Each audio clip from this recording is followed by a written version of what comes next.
Hey traders, Nick here. Reviewing a trade setup I shared with the members about Verizon. This is a weekly chart. Not a lot of people look at weekly chart. We do a lot of homework. I mean, I literally go through thousands of charts a week, and that's not a joke. If you're in the room, you'd know. On Sunday alone, I do 130 to 140.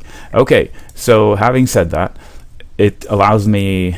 I spend a lot of time looking at charts. That's the bottom line. So I look at daily, hourly, minute, depends intraday, sub-minute. But I always revert to the weekly to see, okay, big picture. And here's one company, healthy, generates gobs of money, and got boring. And this is a weekly chart. This is the pandemic, when the world stopped. The whole world stopped. So how much worse can it be than that? And here it is in early December, late November. So I said, what is going on? I'm going to take a bet on it that it hits support.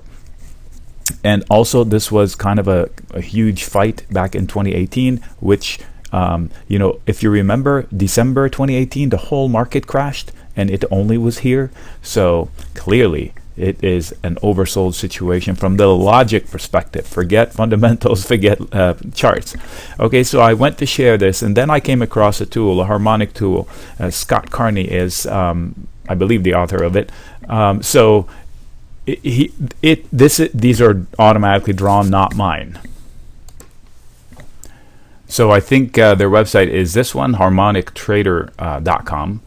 And the tool is pretty cool. It's not a, if you're expecting a let's go type of a deal and not do any homework, I don't know if you shouldn't do that. How about this? So for me, I spotted my own entry, and then I applied the tool, and it too said on two occasions, from two different perspectives, two different patterns, that this could be an opportunity to rally. So the point of this video is an update on what one would do when they hit a good trade.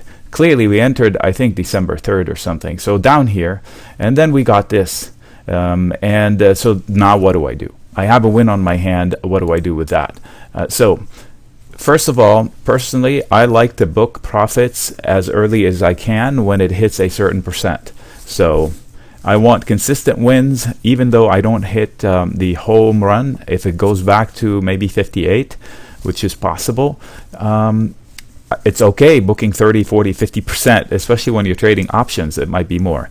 All right, so depends on what type of risk you have. I shared 4 different ways of going long at the time, selling puts and put spreads, and buying calls or call spreads, or buying shares.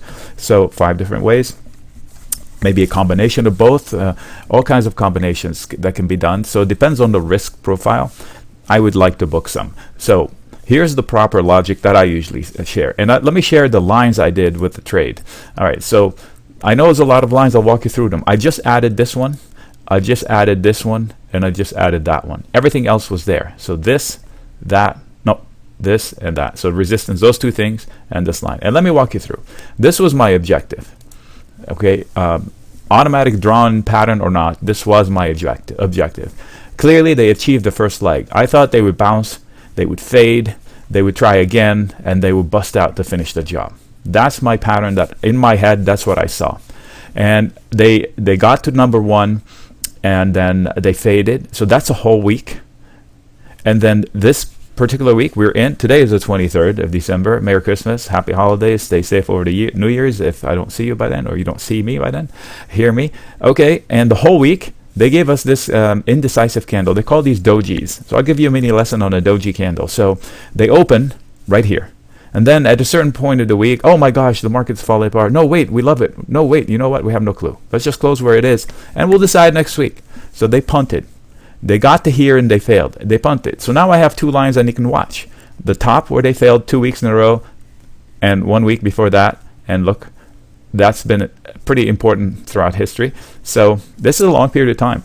So I pay attention to, that's why I put this orange line. Okay, and somewhat the bottom.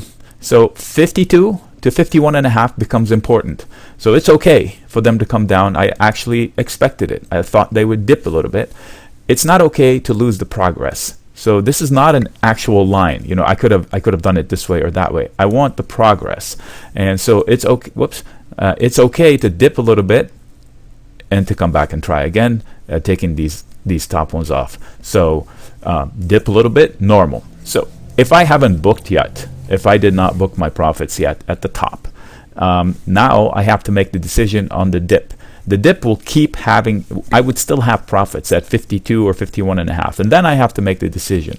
Do I want to risk a retracement down to the base, which happens, and it's normal. So if I booked up here and it comes back to the base, I may reconsider taking the same trade again, because they will eventually fill the job unless the whole market corrects. Okay, I have stop 1 and stop 2. They never fired. Okay, so in fact, stop 2 should be lower now that I learned a new tool from these green things. Thanks, Scott. I put it where I put it from levels. So maybe I should say true to myself. I'm a levels guy, and I stick to my levels. I appreciate that that line is the better place to 48.2, but I'm going to stick with my levels. So if I come down here and I decide, okay, I want to sit with it, then I should monitor the progress back up. And if I get out, I should monitor the progress, because once it breaks behind above this, maybe I can re-engage long like momentum traders, buy high, sell higher. So here's the plan. I should book here at least some, if not all, and re-engage later with better information as a trader. As an investor, I can just, if I haven't booked it, I should monitor the progress. And then I should monitor, if it goes my way, I should monitor what they do around here. There's going to be a fight. I can book again. That's my second opportunity to book at where it just failed. Okay. Or I sit tight and see what happens. If they go above it and close above it, come back, maybe retest it, they will finish the job. And the job, they should have an 56.8 should be attainable with a lot of resistances, and I noted them. So I can book here, I can book here. There's a whole bunch of resistances and a whole bunch of targets that extend all the way up here. If you're a harmonics person, I am still a novice. I am learning as I go, and I'm sharing my knowledge. I am applying their method on top of my logic and my levels. You know me, I'm a super hardcore level guy, and levels, they say price is truth. Well, look left. There's no better truth than what happened the last time it was there. For example, if the price came to here, I would expect a heck of a fight through 55, because this was a major accident scene. Okay, the extension might go to here, but I can expect a big fight there.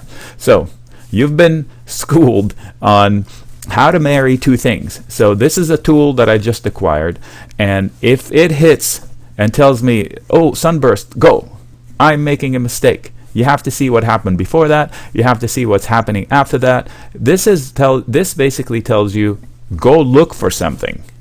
Okay, start looking. And you have to use other things. You can use internals. I don't want to go there because I'm not qualified to look at that, but I'll give you a hint.